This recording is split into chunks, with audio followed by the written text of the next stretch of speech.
رابعہ بصری پہلے ایک عام و گمنام خاتون ہوا کرتی تھی، لیکن ایک واقعہ نے آپ کو ولی اللہ بنا دیا۔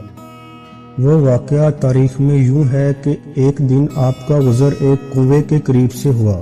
آپ نے دیکھا کہ کنویں کے پاس ایک پیاسا کتا ہے جو پانی کی تلاش میں گارے کے اندر منہ مار رہا ہے، لیکن پانی دستیاب نہیں تھا اور وہ پیاس سے بلبلا رہا تھا۔ آپ نے فوراً اپنے دوپٹے کو سر سے اتارا، اس کو پھاڑ کر اس کی پٹیاں بنائیں اور ان سے رسی بنائی، اور پھر اس رسی کو اپنے جوتے سے باندھ کر جوتے کو ڈول کی شکل دے دی، اور پھر اس جوتے کو کنویں میں لٹکایا اور اس کے ذریعے پانی نکال کر اس پیاسے کتے کو پانی پلایا اور اس کی پیاس بجھائی۔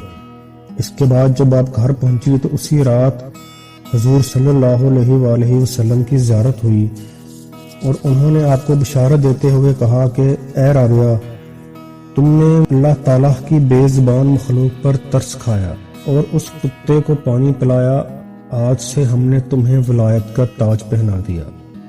اور پھر دنیا نے دیکھا کہ جو رابعہ بصری کو مرتبہ نصیب ہوا وہ کسی اور خاتون کے مقدر میں نہ تھا۔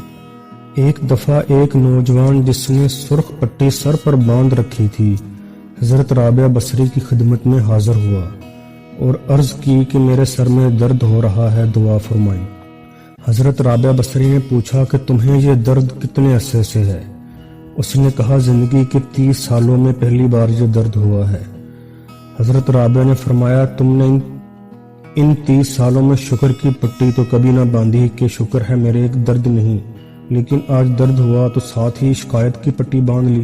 وہ نوجوان بہت شرمندہ ہوا اور وعدہ کیا کہ وہ آئندہ ہر حال میں صبر اور شکر کا دامن تھامے رکھے گا۔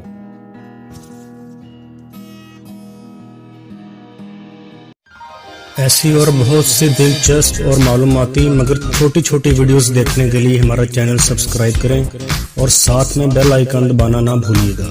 شکریہ۔